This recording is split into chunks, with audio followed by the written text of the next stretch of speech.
Good afternoon, everyone. My name is Marcella Paris, and as the director of the Lewiston Public Library, I'd like to welcome you all to the Great Falls Forum and welcome back in person. This is the first in-person forum since February of 2020, so welcome back. Thank you. The forum is a monthly speaker series featuring leaders in the areas of business, public policy, academia, and the arts, and is a partnership of Bates College, the Sun Journal, and the Lewiston Public Library. This year marks the 25th season of the Great Falls Forum. I'm delighted again to welcome you back for the first time since the 2020 season. And for the first time in Great Falls Forum history, this program is also streaming live via Zoom and Facebook, and will be recorded online and made available on the library's YouTube page. So please see lplonline.org for more information.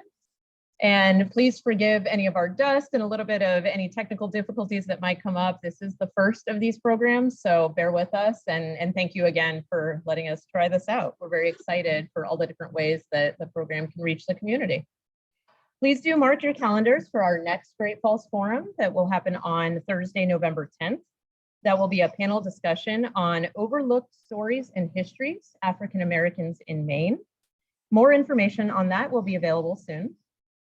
At the conclusion of today's program, there will be an opportunity for audience questions, both in person and virtual. Those in the room are welcome to raise their hands and I will bring you a microphone. And those joining us virtually can answer their questions or can ask their questions using the Q&A feature on Zoom, or on Facebook. You can enter your comments there in the comments section and we will make sure that they get to the speakers. And now I'd like to turn today's program over to the panel moderator, Adela Muhammad, the founder and executive director of The Third Place. Please join me in welcoming Adela and all of our panelists.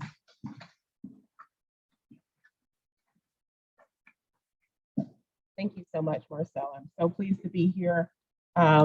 Welcome to those who are joining us online and those of you who have ventured out of your places of work or your homes or wherever you've come from. This topic, soul searching philanthropy, is a topic that has been, that I've been interested in for a very long time. I have been, as Marcella said, I'm the current executive director of The Third Place, which is an organizational collaborative and co-working space that serves individuals who are professionals, community builders, and entrepreneurs of African descent. And prior to that, I was a organizational development consultant working on a different side of the working with nonprofits securing funds from various organizations, including foundations. I'm the current governance chair of the Maine Community Foundation and the incoming chair for the board of directors. So as I was, proposed this topic of discussion, I was in the midst of a conversation between individuals who were, leaders in the sector, and really trying to feel my way through my current role as a board member of a foundation, but also some of the struggles and issues that were surfacing internally in terms of, how we hold philanthropy accountable, the wonderful transformations that are happening, but also some of that tension that still resides in the world of philanthropy. So I'm not going to talk too much. We have three resident experts here in the field who I'm going to allow to introduce themselves. I call them the experts because their organizations are going through some pretty incredible changes that are very inspiring and really shaping and leading the nation in some instances in terms of how the organizations are shifting the way donors and grantees are engaged in the process of philanthropy.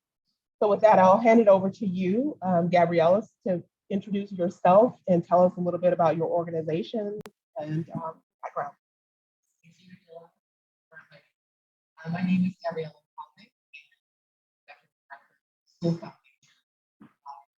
Mission is to improve the well-being of people, animals, and environments. centering community. I'm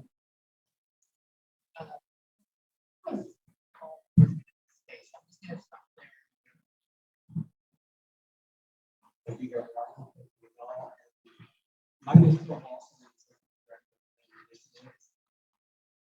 Say a little bit about quite what pleasure it is to proceed. Thank you for the invitation. And also, friends and colleagues. As I said, I'm the executive director of the Community Initiatives. Is a refuge in public charity. What that means is we're a nonprofit organization. We use and hold resources from the community to fund these. We do that environmental justice, and the way that we've been around for 30 years, we have on the interrogation of race, how philanthropy and community can come together to create what the all is philanthropy. Yeah, so you got stuff there.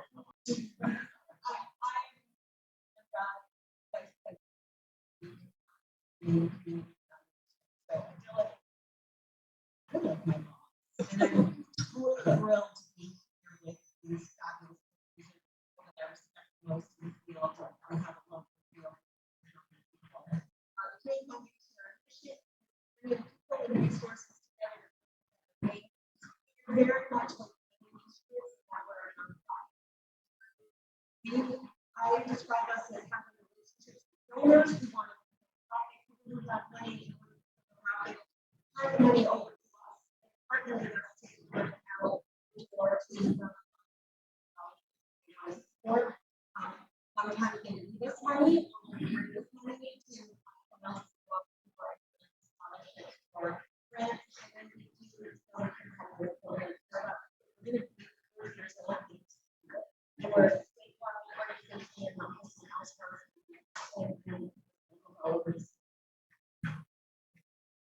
I think you guys were quite modest in your introductions. They have very extensive backgrounds in philanthropy and bring a very strong level of expertise to the field. And so I'm curious about from what you've experienced in the world of philanthropy and the changes that you all are implementing in organizations now. Can you give us a little bit of the an overview of what philanthropy is as it exists, but what you believe philanthropy is and how it can make a difference? What are the origins of philanthropy, and what do you see as some of the structural and systemic challenges to philanthropy? So I've been for 15 years, and I've watched it change radically. The jargon always changes. But what I've seen over the last, especially the last decade, are people who are in organizational, who are in official foundations or funds or organizations that are really working hard to break down barriers for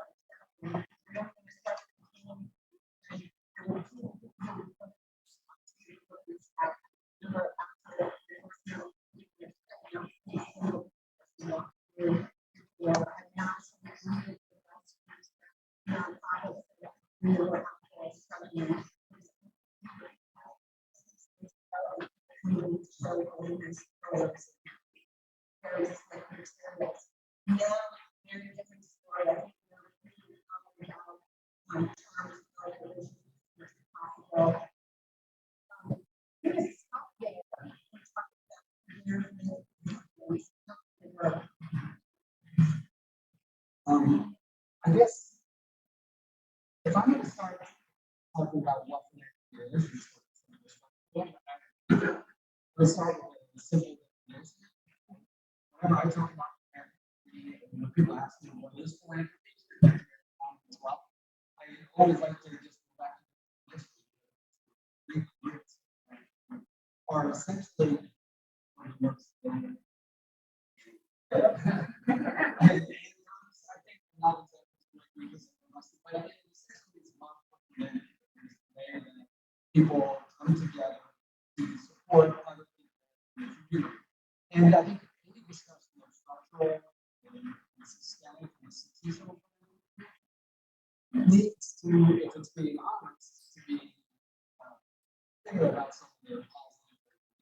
So if I could just bring that up, I mean, you sort of roughly, the positive is that philanthropy is that people come together, pool resources, use their resources to meet the needs of our community in order that by the needs. And it's outside of government. This is communal and civic. On the other hand, is also the way it has developed and what it has really is the expression of institutional structural that wealth, resources, and power have been amassed and or yielded our society. But whenever we steps now, serves the needs and interests of people who have lots of resources already now. So there are good things that can help people and that communities organize to help people, but it's also a way that we continue to bring inequality and inequity.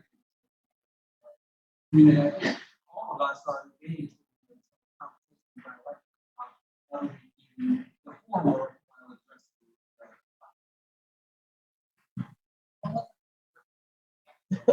I would just go.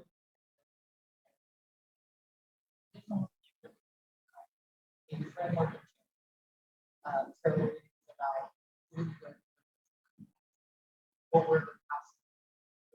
so it's about what we're especially more you guys have a question.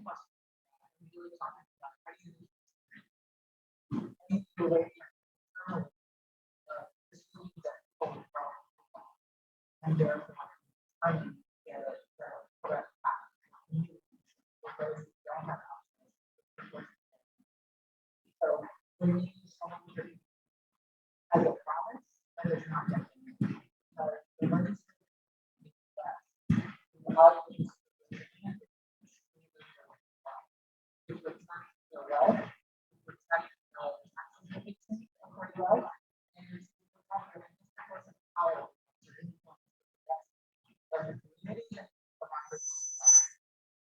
so I share that because I knew that small story that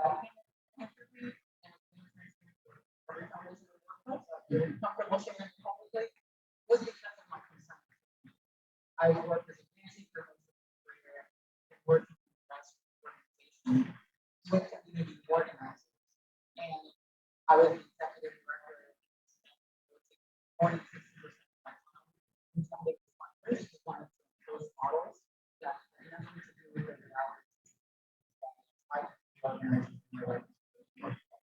So it was founded the place of this. I was curious about philanthropy. No, I'm still here because I believe that there was great for philanthropy available, especially scary, and to move into a place of really questioning how power is operating, and it seems that we will sort of have to use our power to use our power. So it's that power to place, how do we use our power to so that we can use our power to very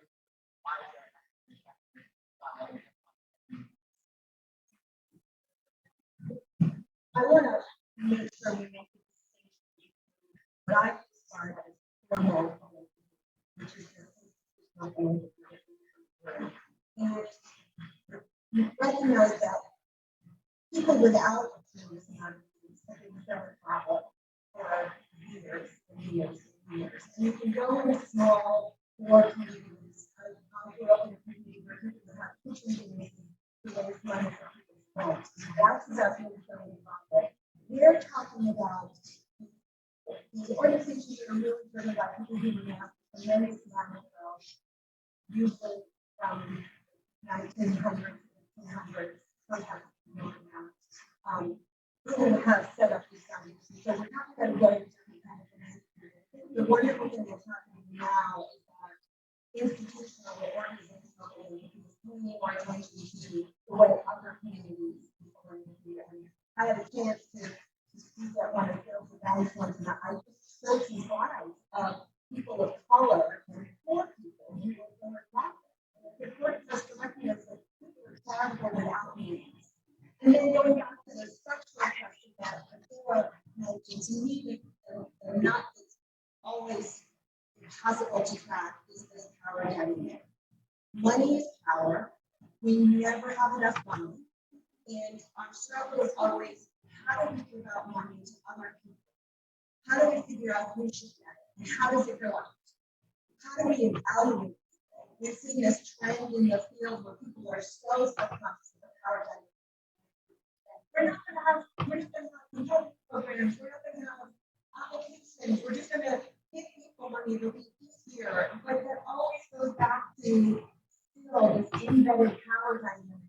You don't want to rely on people giving money based on who they know. You just don't want to go there. You can't have non-competitive processes when you're working in a street community like the school foundation here in Lewiston, where you know everybody that's working, you can give everybody a cup of money.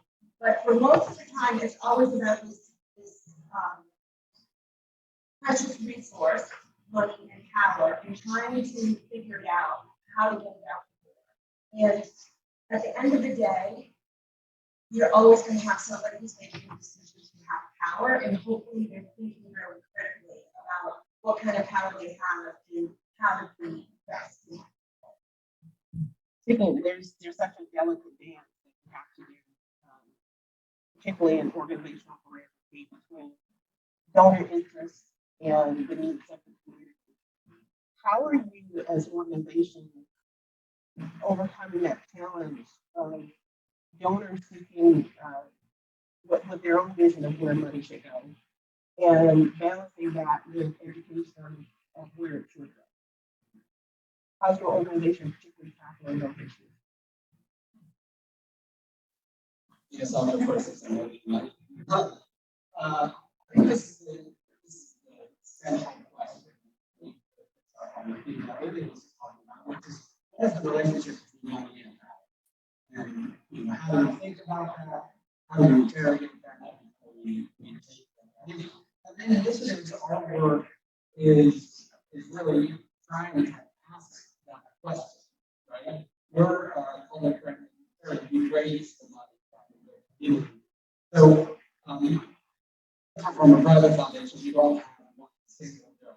You have thousands of donors in the community who give small amounts of money, large amounts of money, and we put that into. And the way that we're trying to play with that power dynamic is say, what if we put that money at the disposal of the community and invited the community to be in the conversation about the best use of it. So, and it's not just about the allocation where the money should go, but it's about creating opportunities for individual and collective learning about what our community is, needs, and requires in order to become what we want it to become.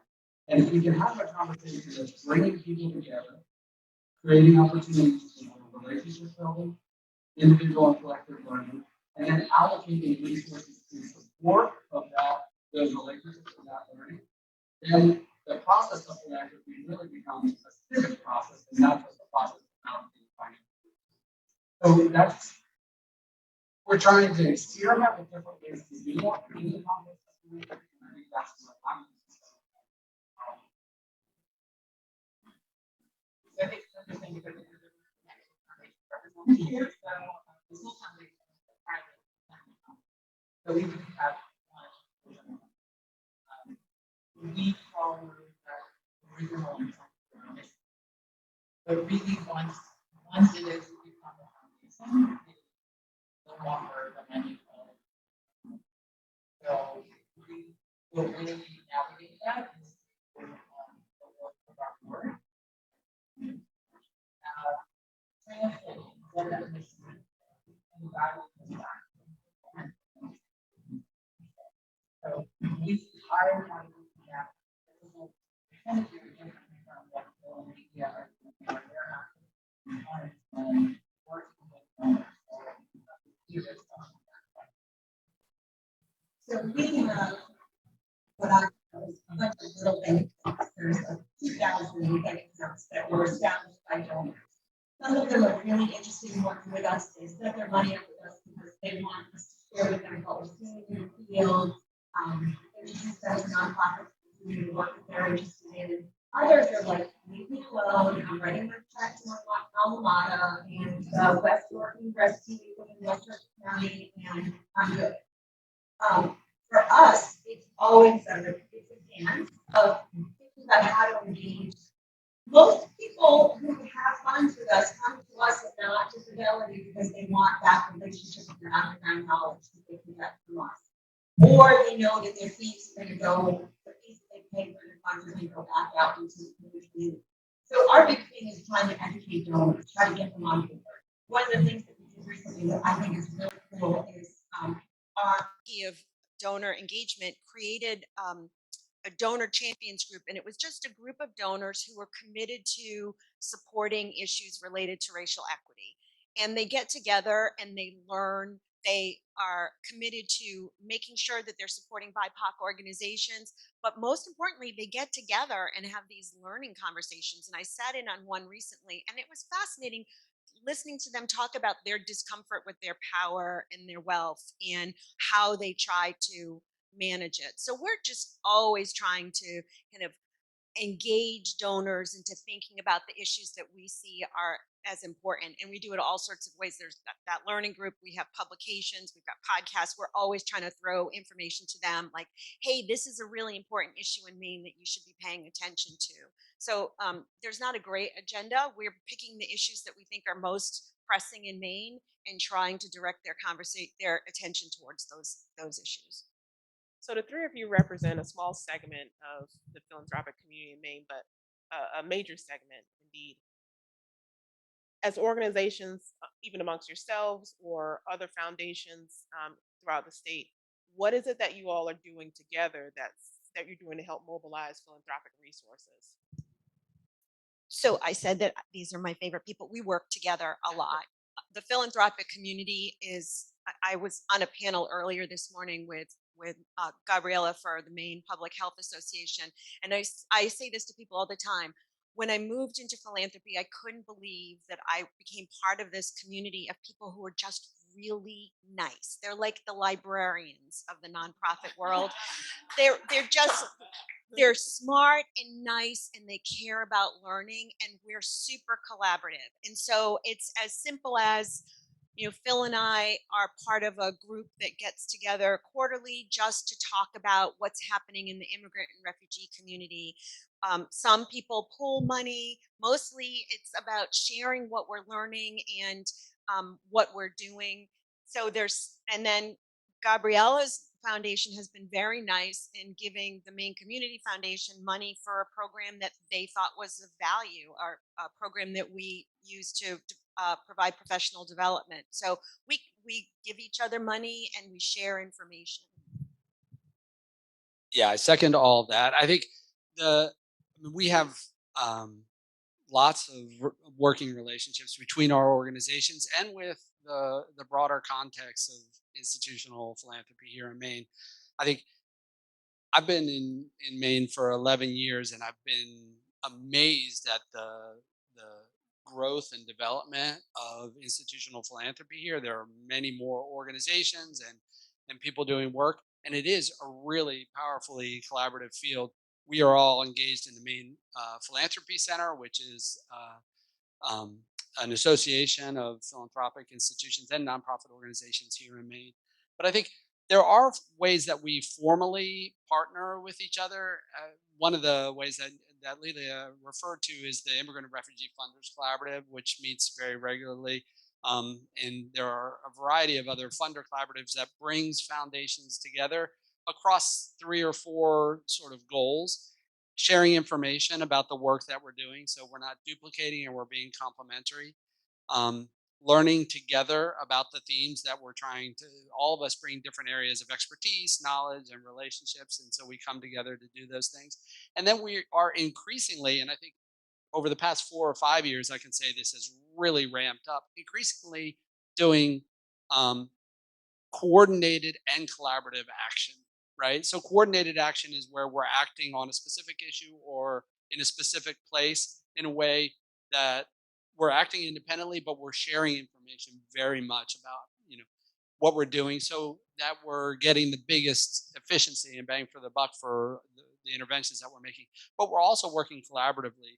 Lelia mentioned pooled funds, and there are other ways that we are putting our resources together and using those to support the immigrant communities and support the opiate crisis, a number of different issues. I think it's one of the most gratifying parts of the work for me. Echo both. And just to emphasize, I think what the Maine Philanthropy Center provides for our community of philanthropy and nonprofits, it's amazing because we have all these groups where we can come together, maybe by geography, by population, by topic, to really coordinate and share our findings. One of the things that I find really gratifying is increasingly funders are aware of the impact we have, not just on the grantee partners, but on the communities where we work. There is a history of extraction from communities with good intentions, but if funders repeatedly go to a community and ask them to tell them what their priorities are, that can be exhausting. So one of the things that I'm really happy about is the way that funders are starting to share that information. So if one of us has had a community engagement effort, for example, Sewell has been hosting a community engagement effort in Lewiston, Auburn. That is, we don't consider that our effort. That is the community's effort, which we're supporting, and therefore all funders that work in Lewiston, Auburn are part of that. Similarly, if any other funder is doing conversations or convenings, they will share it with others. And I think that's extremely important because as much as funders ask grantees to collaborate and coordinate, it is really important for us to coordinate and collaborate, like Phil said. And that is one of the areas that I think, frankly, it's one of the positives from the pandemic. It really accelerated that. Very early on in the pandemic, we all came together and said, okay, this is something very different. What are we going to do? How are we going to do it? We were reaching out to foundations across the country, especially in the West Coast that had started dealing with this earlier than us, and asking them, how are you getting funds out?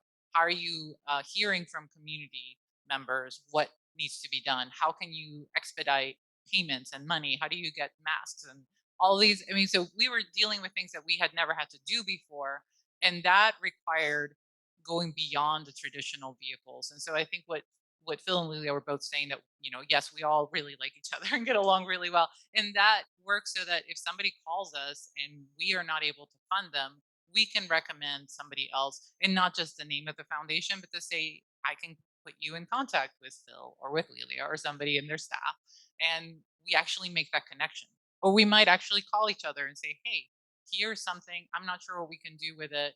Maybe we can figure out a way. And I think that's an area where I'm super excited to see, especially I think because Maine is so small, it's a really wonderful community where we do actually talk about this and we share with each other. And I think a lot of us will accept applications that have been submitted to other funders, reports that have been submitted to other funders. So we're really trying to figure out, how do we align ourselves so we're not setting up an obstacle course for people doing really important work? Because we are really the supporters of the important work.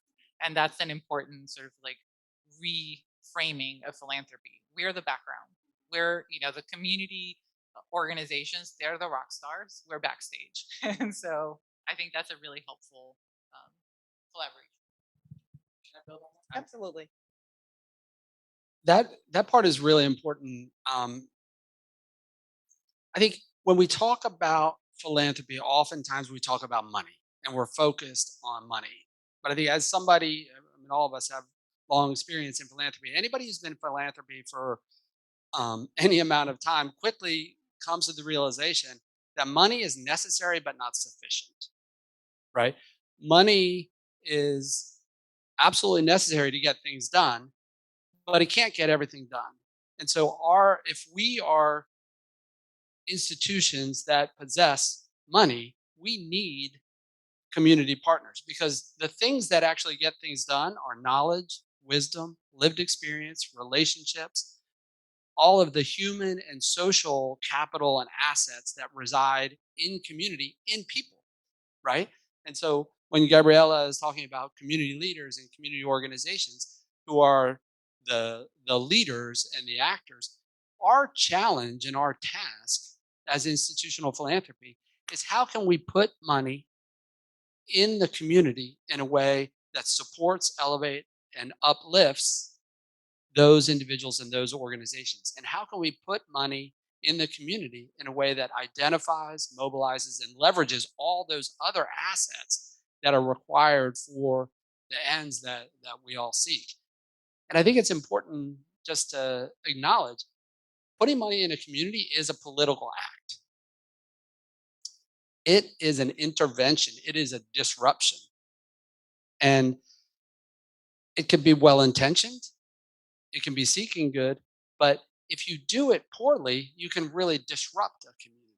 And so part of what I love about my colleagues here on the stage is they're really thinking deeply and powerfully about what is our responsibility as organizations that are intervening in communities with money, and how can we do that in a way that honors and recognizes and uplifts the community.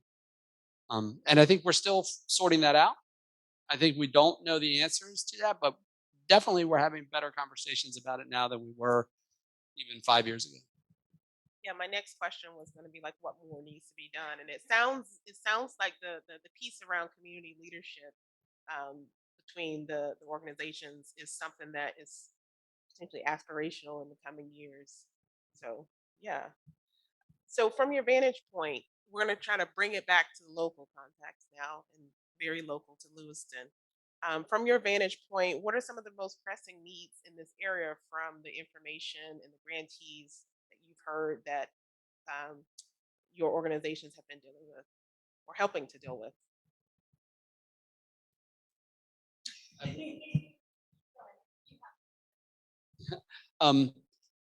So I know that you asked what are the pressing needs.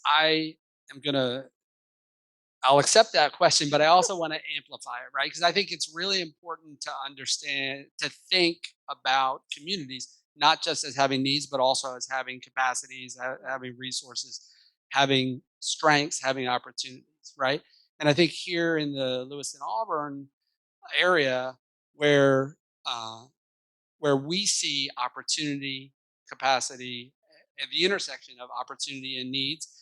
I mean, multiple areas, but the main initiatives has been focused in recent years on advancing racial justice and supporting immigrant flourishing. And there's an incredible, robust, and dynamic ecosystem of organizations and leaders that are working here in Lewiston on immigrant community flourishing and success. And so we are trying to be as thoughtful as we can in understanding who's doing what are the priorities that they're identifying and seeking to support those organizations both in their organizational development and their capacity building, as well as supporting their programs and their abilities to be innovative and creative in responding to the goals that they see for their community.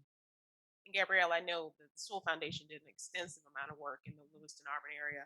Could you tell us about that? Yeah. So my amazing colleague Loris Lawrence, who's not here, has been leading Sewell's work in the Lewiston Auburn area, and the role that we heard was an important role that we could play was to really hold space for the community coming together and identifying for themselves what are the priorities. So through a process that we're now in the third year of it, of community conversations and dialogue and listening and sort of sharing back what we heard and verifying that that was what we heard and bringing it back.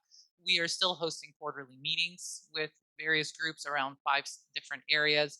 But our role, again, I think it was a sort of a light bulb that went out for us when we were drafting sort of the findings. And it had been shared back with the community. And so we were looking at it, and it was the framing of it as sort of Sewell's work in Lewiston, Auburn. It's like, that doesn't feel right. And so we immediately recognized that this is the community's plan and priorities. Our role is really just to hold the space for it and to provide the resources and to invite other funders in. And so that's how what we see as the most important role that we can play. Yes, there are grants that go along with that. Yes, there's some capacity building in response to what is being asked of us. But really, I think what we were able to do with so many nonprofits and efforts that are so stretched thin, especially in the last 2.5 years, was to hold that space, to provide facilitation, to provide a space to meet, whether virtually or in person, to document that and share it back. So really, we've been really exercising a role of convener and active listener, which I think is a really important thing that funders are thankfully learning to do a lot better in the last few years. So I think for us, it really has been about how do we respond to this request and not feel like we are the leaders. I think that's one of the most important things that philanthropy can do in shifting the power dynamics is to learn how to follow. And so in Lewiston, Auburn, I feel like we have been practicing actively how to follow the community. And again, that I think it also requires special skills in people. And, we have really fabulous staff member who knows how to do that, who really builds relationships, who believes in trusting community, who believes that the solutions are in the community. And it is our job to listen well enough to support that in happening. So I'm really, really proud of the work that Sewell has been able to do in the Lewiston Auburn community, because it is the Lewiston Auburn community's work. And we are just here to support it and hopefully learn something from it so that we can do our work better in other communities as well. So you probably picked up on the fact that I speak very differently than the two of them and always am off on a different tangent. So I will share with you what I think about when I think about Lewiston, Auburn. I think of this as one of the most responsive communities in Maine. When something is happening, you see it bubbling on the surface here all the time. This is not a community where people sit back and chew on things. I have seen so much action, especially over the last 3 years, of people just trying to come up with solutions. And really, everything seems to be focusing on how to make people feel healthier and safer. And it seems like all the issues that the community faces and all the assets that are coming to the top are all about making people feel safe and healthy. And right now, there's just such a wave of new organizations coming out in this community, and it's all in response to COVID. People are on fire about how much they and their neighbors have been hurt by the pandemic and are wanting to figure out how to get resources to people. And, I travel all over Maine, and everywhere I go, people are like, well, you don't know what it's like. Like in the county, we do things differently, or, it's not like in Portland, or, in Washington County, we're very special. I will say to you that Lewiston, Auburn is a very special community. I will tell this to anybody. In the way that your community responds to challenges, it's active and engaged. That you're not having big community forums and I can't remember, those special chatty community things. What are they called? Not town hall. They're called like charrettes. You're not having a charrette to figure out what the problems are. You are like, okay, I need to get something going here, and I'm going to do it. What worries me always is what I said earlier. how do we get enough money out the door to support people? And I'm always a grump when funders talk about replication. You know, too many organizations are doing the same thing. And I'm like, as long as they're serving somebody, everybody can be doing the same thing. But I'm at a point right now where I'm like, okay, wait a minute. I don't know that there's enough money to support all of this work. It's going to have to congeal in some interesting ways to stretch the resources as much as possible, because you can't support 60 new nonprofits. But the fact that you've got such community energy, I think, is really, really important. And you can tell people in Aroostook County, I said, you're different than they're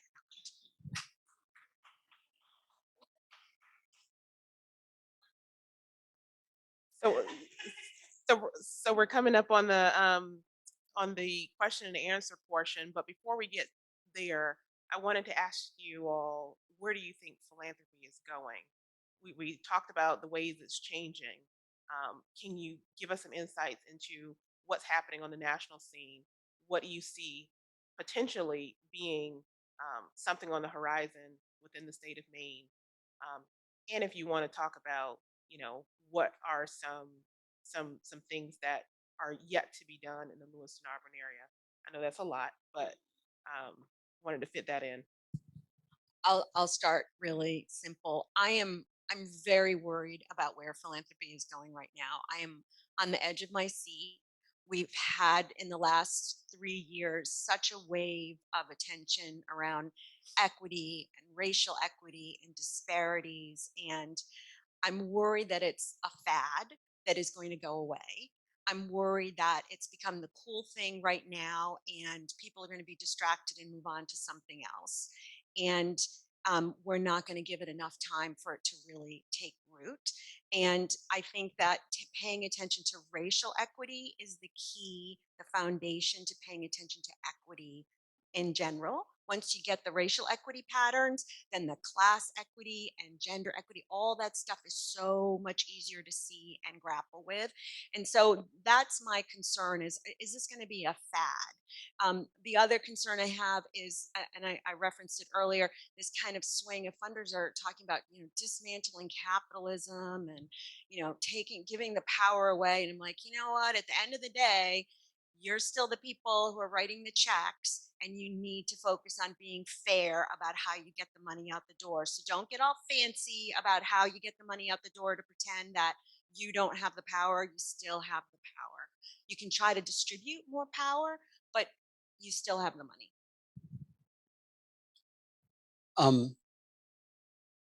I think Are you trying to follow that field?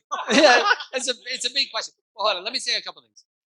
We are at the philanthropy is here. It's here to stay, right? And we are at the beginning of the largest intergenerational transfer of wealth in human history, between the baby boomer population that has amassed a tremendous amount of wealth and will be transferring that to their heirs over the next 30 years. That's going to see a proliferation of philanthropic institutions and philanthropic practices.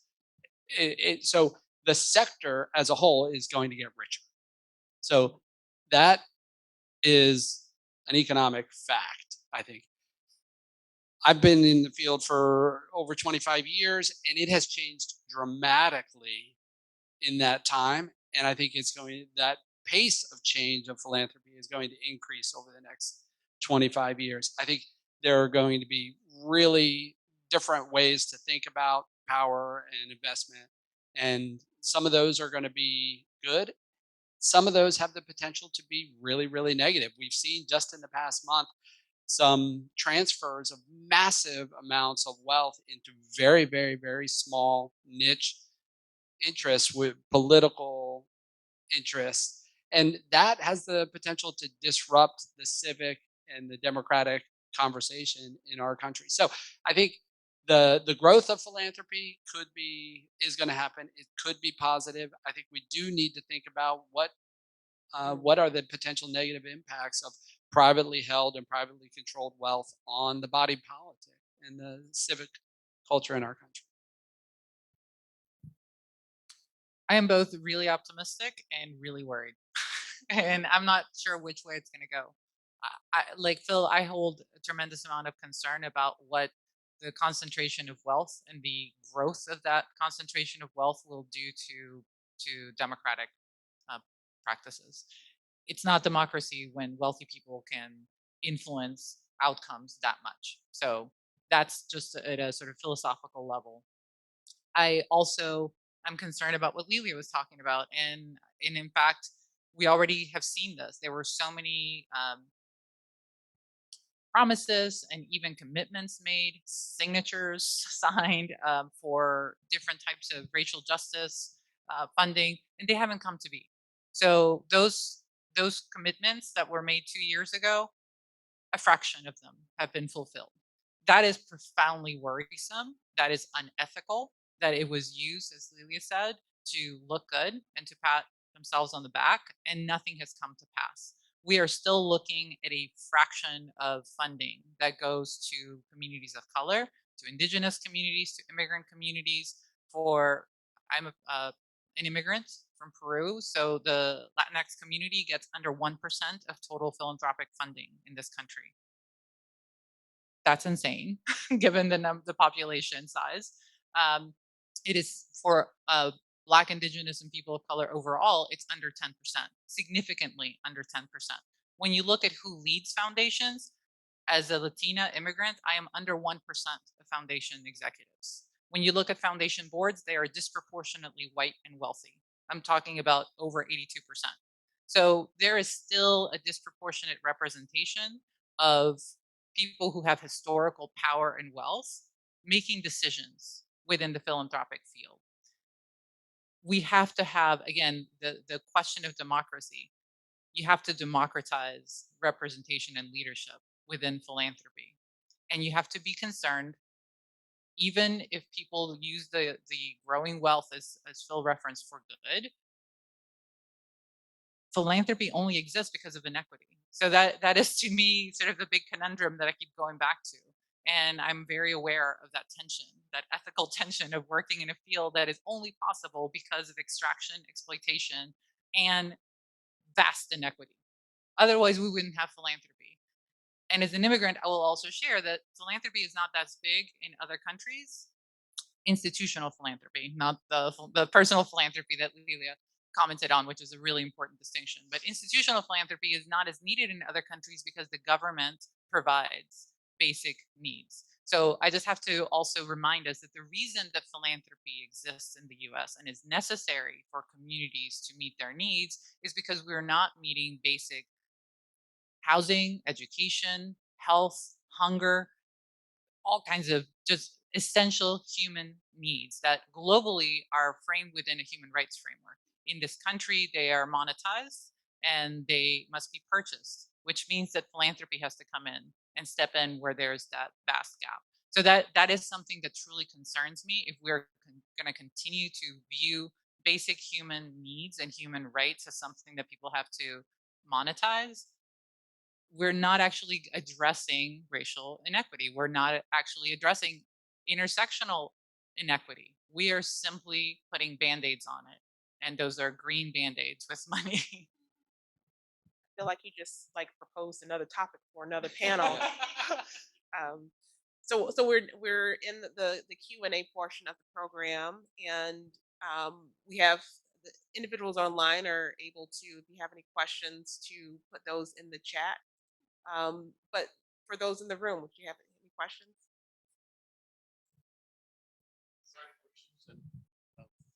Congratulations and thank you for serving, because my guess is you're the first person of color to lead the Maine Community Foundation. Correct? That's a huge change in the power shift that we haven't seen in this state. I would also say that Lily is the first vice president of color. Well, congratulations and thank you to both of you, because it changes how we look at what we're doing in the state. My only concern and my question is, the nature of philanthropy is such that the people giving the gifts have a lot of control over what that's used for. So how much latitude is there really once the deed of gift or the conditions of the gift are laid out? How much latitude do the foundations have to change what those focuses are or how they're administered? We can always go, if someone has left us money and they've since passed away, we can always go to the Attorney General's office to have a change of purpose. And so sometimes we are doing it because the language is really problematic. Like we had one for like lost children, or we've had some really old language funds. When we set up funds with donors, we encourage them to think broadly so that they can be flexible. So it works for them now, but it leaves room for interpretation for their heirs, if they want their heirs to take over the funding, or if they want us to continue. And then we always encourage people to think about just giving us the money for the better of Maine, and make a commitment that we'll make sure that it goes to the right place. And so it varies.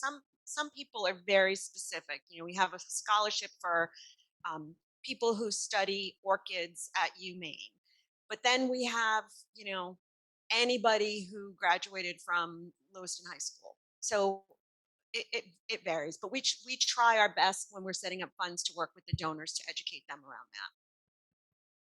People aren't resistant. It's amazing. I mean, everybody wants the money to go to what they're really interested in, but they're pretty flexible.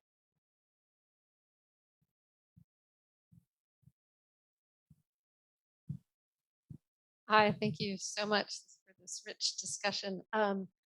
You mentioned, Lelia, something that I've noticed, which is just this amazing energy among the younger generations to just step up and say, got opioid problems in the BIPOC community, let me start generational noor, or whatever it is, right?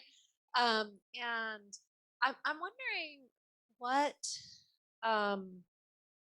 whether you guys are strategizing about what it's going to look like to try to incentivize maybe earlier wave organizations you talked about wield power to yield power, that dynamic within the nonprofit organizations, and what your thoughts are about really trying to get strategic about that kind of shift.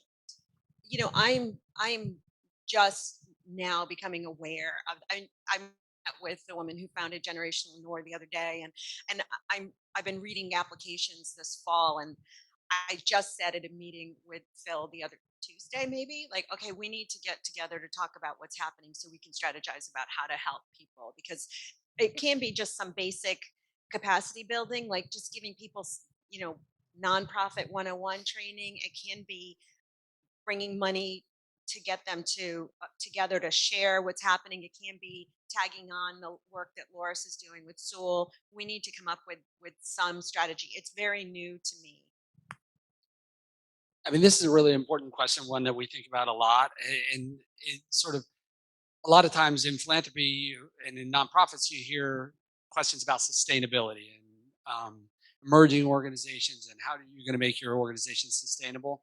I think the way that we think about that is that there is no one organization, or there's no specific organization that's going to resolve everything. That we need a robust and dynamic and healthy and evolving ecosystem in every community of organizations that are doing different things. And so we're really trying to understand what a healthy and robust ecosystem looks like in a place like Lewiston, Auburn. And this year we're funding across 3 different categories that we think reflect the different sort of levels of organizational development within an ecosystem. And just very briefly, we have hub organizations, which are sort of the highest impact, the tallest trees in the ecosystem. We have community building organizations that are sort of at the mid-level, and we have emerging organizations.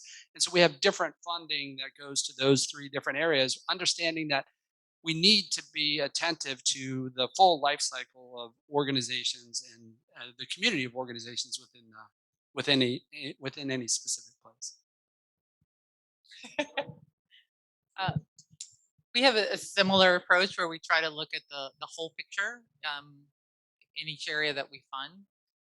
We have been especially since the beginning of the pandemic, prioritizing BIPOC-led and grassroots organizations, organizations with smaller budgets, annual budgets. We fund through fiscal sponsors, which means that you don't have to be a 501c3 to receive funding from us, which is very important. We fund collaborative efforts at a higher level than individual organizations. We don't require sort of formal MOUs for collaborations because not all collaborations are at that level. So whenever we have the ability to be responsive to what the community is saying, this is important to us. For example, in the Lewiston Auburn community, centering youth in the work was sort of an overarching theme. And so that is what we're responding to in the work that we do with nature-based education. Some of the most fantastic and forward-looking work is coming from young people. So we have increased our funding and really spent special attention. We actually work with Maine initiatives on an outdoor equity fund. So we are trying to, through sort of what lens we use and prioritizing language, we also don't want to do what I think what Lelia alluded to, which is that philanthropy has a history of loving fads and just like shifting radically over here. Like, this is the new word. We're gonna, move the needle on this new paradigm and all these, things that really don't mean anything. And all it means is that you end up hiring a bunch of consultants to do things for you and name them something different. So we're trying to prevent that and really listen to what communities are saying, regardless of what terms they're using for it, and to be steadfast in it. And to, again, take the long view and the wide view, which means what Phil was saying, like, look at the whole ecosystem. You do need some bigger nonprofit organizations in the mix. You need a lot of the smaller ones. You need some medium ones. You need to be looking at emerging leadership, what support people need. So you need to look at the whole picture, and you need to look, 10 years ahead. Like, this is nothing changes in 3 years. Definitely not in 1 year cycles, right? So we need to really be thinking long term. And I think that's part of Darby, how we try to address that issue. Any other? Yes, I have a question. Do you deal with veterans organization that would need the support that you would provide? Would you say, refer them to a U.S. government VA, or would you be able to help them for a nonprofit veterans organization or veteran oriented? Would that be something that you would look into, or refer them to someone with more money?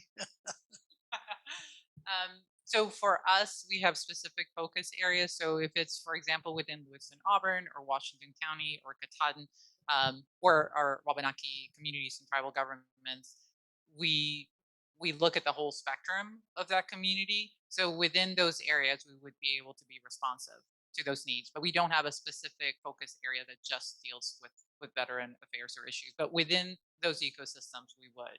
But I think. Yeah, we have one big grant program called the Community Building Grant Program that serves all sorts of different topics. We have funded veterans groups. There's this new group, relatively new group called Boots to Roots that's about helping veterans get into the workforce. The trick that we found is it depends on what your IRS tax status is. Like, we just found out that VFWs we can't fund VFWs. I don't know why. They're in a different tax status, but yeah, there aren't as many as you would think there should be in Maine, but we definitely like to support them. There was a question, Leslie. There was actually 3 questions, so.